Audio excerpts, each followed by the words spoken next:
परम पूजनीय गुरुजी राष्ट्र की स्थिति से चिंतित नहीं थे, ऐसा नहीं, लेकिन चिंता में से वो एक चिढ़ पैदा करना चाहते थे।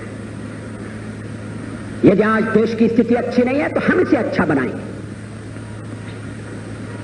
अगर आज हम दुर्बल हैं,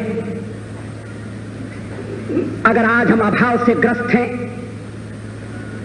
अगर भारत माता का कोई भी पुत्र या पुत्री सम्मान से, समृद्धि से जीवन यापन करने की क्षमता नहीं रखता, तो ये हमारे लिए चुनौती है और हम इस चुनौती का सामना करके भारत के भाग्य को बदलेंगे। उनकी चिंता में से ये संकल्प पैदा होता। बार बार मेरी आंखों के आगे वो आखिरी दिन का चित्र उपस्थित हो जाता है। शायद इस भारी भीड़ में मैं ऐसा भागा व्यक्ति हूं जो प्रातःकाल 5 जून का प्रातःकाल उनसे मिला था। हम लोग रात्रि भर आदिलाबाद से कार्क से यात्रा करके हेडगेवार भवन पहुंचे थे। इच्छा थी परम पूजनीय जी के दर्शन कर लें। वो संध्या वंदन करके बैठे थे। संध्या का क्रम कभी नहीं रुका। संघ की प्रार्थना प्रतिदिन करने का नियम कभी नहीं टूटा। और संध्या के बाद मिलने वाले लोग, हम लोग पहुंचे तो वही भुवन मोहिनी मुस्कान, हृदय का हरण करने वाली, तापों का निवारण करने वाली। व्यक्ति कितना भी दुखी हो, थका हो, चिंतित हो, एक बार परम पूजनीय गुरु जी के सानिध्य में पहुंच गया और उनकी दृष्टि पड़ी तो लगा सारी थकान मिट गई। उस दिन भी तबीयत बहुत खराब थी। उन्हें देखने वाला हर व्यक्ति नहीं समझ सकता था, मगर कुछ लोग समझ सकते थे।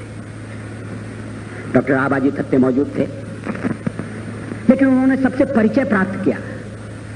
आज इलाहाबाद से आए हैं, ये कौन है? अच्छा, वहां मुलाकात हुई थी, मैं तुम्हारे घर पर ठहरा था। इकबाल स्वयं सेवक का नाम क्या है? हम लोग जनसंघ के कार्यकर्ता थे।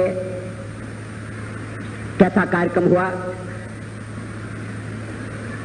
फिर जब एक डॉक्टर का परिचय कराया गया तो उन्होंने कहा, आप कौन से डॉक्टर हैं? मैं एक ऐसे डॉक्टर को जानता हूं जो किसी मरीज को देखने के लिए गए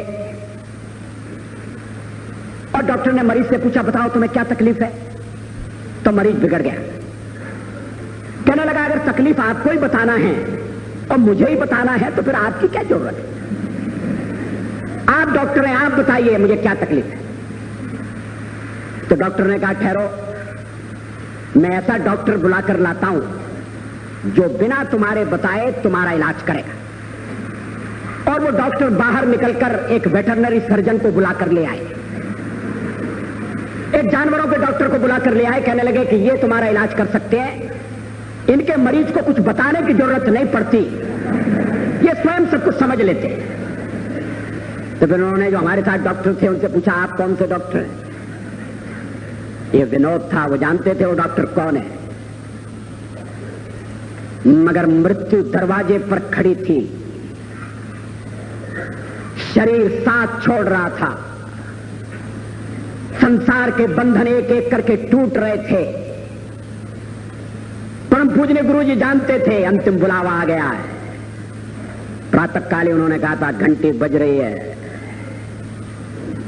for whom the bell toll, ये घंटी किसके लिए बजती है? लेकिन स्वयं सेवक आ गए तो मरण को भी मानो एक तरफ रख दिया, पीड़ा को पी गए, शरीर की व्यथा को भूल गए और स्वयं सेवकों के साथ हंसी, विनोद, परिचय।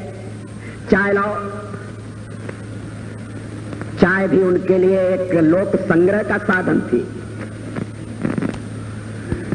उन्हें यह भी स्मरण था कौन चाय पीता है, कौन नहीं पीता।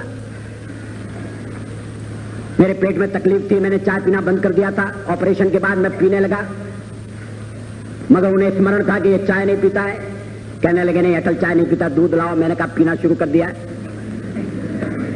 तो कहने लगे चलो अच्छा, उतनी तकलीफ कम हो गई। और बाल स्वयंसेवकों से परिचय नाम मुझे एक क्षण के लिए एक क्षण के लिए कि मानो शूलों की शैया पर भीष्म पितामह विराजमान है। एक क्षण के लिए, क्योंकि दूसरे क्षण विचार आया कि भीष्म पितामह न्याय के पक्ष में थे, मगर ये तेजस्वी, ये तपस्वी व्यक्ति, ये हरदम धर्म के लिए लड़ा, इसने हरदम न्याय के लिए संघर्ष किया। ये कभी कौरवों के पक्ष में नहीं था।